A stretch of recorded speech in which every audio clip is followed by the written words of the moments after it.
Kia ora everyone, day 66 of the trading journey, and things started off rough. I couldn't get my trading platform to connect for the first whole hour. So I was stuck paper trading, but honestly it might have been a blessing in disguise. After some reflection on the past 65 days, I've decided to change things up.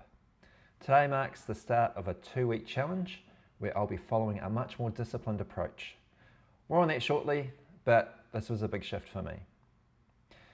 So, as I said, I started the trading session trying to figure out my platform, why it wasn't connecting, and contacted TradeZero and went through all that sort of rigmarole, and they had some issues with the platform that I use in that last session. So while that was being sorted out, I logged into my paper trading account and took a couple of trades. The first trade I took was on RVYL and penny stock. So I don't usually trade penny stocks, so it was a bit outside my area of expertise, but this was pushing up. It had pulled back here on the VWAP and then pushed again with volume, and it pulled back down to the VWAP and 9 EMA. So I actually got in a bit early here on this candle, about 634, around here, where is it, 6344, isn't it? Yeah, somewhere around here. And looking for it to hold the VWAP and the 9 EMA. So looking to hold those two levels there. It did dip down below here, but then pushed up, and to be honest, I got out up here around 0.78, which was a good trade for a penny stock. I read the move well. I didn't get out nearer the top when I probably could, as I haven't used the paper trading platform for a while, and I didn't have a checkbox ticked to sell my order. So I had a couple of issues selling, trying to take profit on the platform, but it was only paper trading, so it didn't really matter too much. So, but I figured that out and sold there. So that was a nice paper trade on VYL. It did actually rally later on as well. Sort of went sideways for most of pre-market, and then after the open, well into the sort of morning session, open session, it ripped up to over $1 there, and then later on over to 120. So pretty strong stock, but only did the one push after its pop really in pre-market. The other stock I actually traded was LIMN. So this is a much higher price stock, and this popped around 7 o'clock, popped up here, and I bought in. It had pulled back, and then it made this first green candle here, and I bought in at 25.24. So I was a little bit late. I was buying for that break there of 24.57, but by the time I bought in, it was 25.24, so it was here. Got in there, it pushed up, and I took my profit at 27.42, which is here, around here. So just in around this area here, 27.42. So a good trade there. That was $2, over $2 a share. So that was a nice read on that one as well.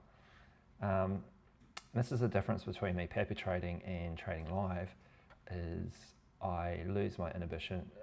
I lose that feeling of hesitation and scared to get into a trade.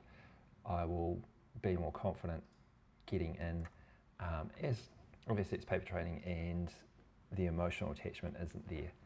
So much clearer at trading.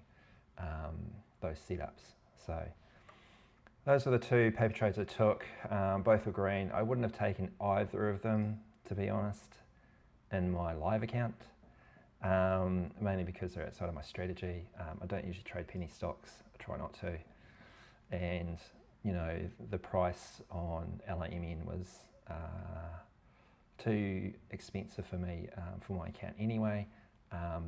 But it was good to those were the stocks that were sort of moving at the time, so I just thought I'd take a couple of trades on them. And they were good reads.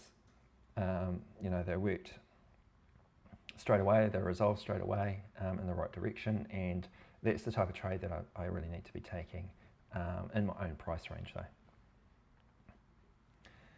TGL and ZJK were also stocks that I saw, but I was getting my platform sorted out, so I didn't take any trades on those, and I didn't take any paper trades either.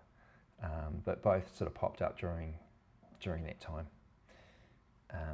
And when I could enter them, they were sort of on the backside of their move, so I just sort of let them go. The only stock that really I could have traded today was Zena, Z-E-N-A.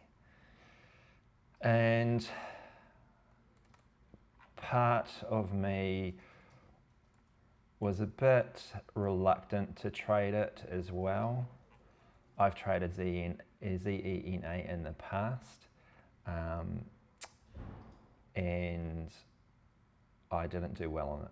I had, I think I've lost the majority of times I've traded Z-E-N-A.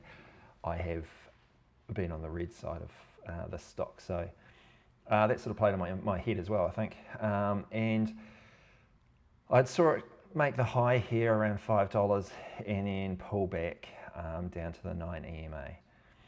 And I did think about taking an entry here off the 9, but it's just, I wasn't sure of it.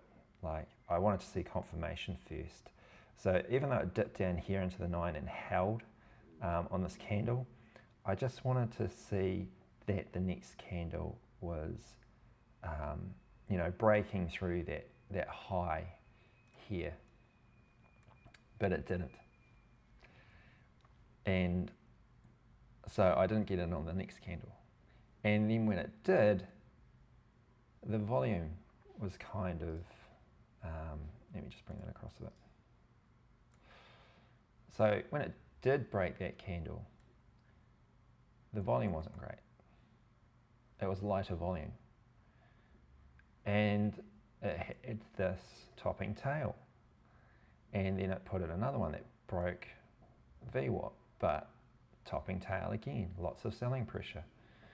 And, you know, slightly more volume in that candle, but still lighter. So I really was indecisive now about getting in on the stock.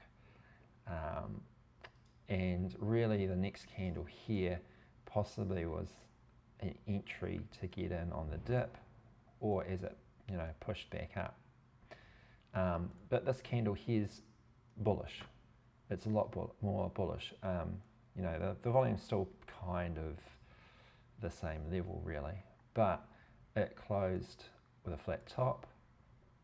You know, it's pushing up into VWAP, and then this was the entry here that I should have taken here, is when it broke through the top of this candle, and then been in for that push higher. But by now I had sort of built a case that I wasn't going to take the trade. So two topping candles, lower volume, and even though it was grinding up higher, and probably a little bit of history with the stock as well stopped me from taking the trade. So I didn't end up taking it, and it pushed up to, you know, 470, 480, and then up to about about 497 I think it got to. So in the end it would have been a decent trade, and it did resolve quite quickly actually, straight away pretty much. If it was in here around what's that, 425, 426, 428, somewhere around there. It would have been a decent trade. So I missed that one, and then I missed the next one as well. It had dipped down and then pushed back up to VWAP, and here as it broke through this pivot point here at around 450, 444, that was an entry there as the volume came in and it broke through that level there, up again to 490, and then definitely wouldn't have held through this. Probably wouldn't have held through that pullback there, but this is pretty choppy here.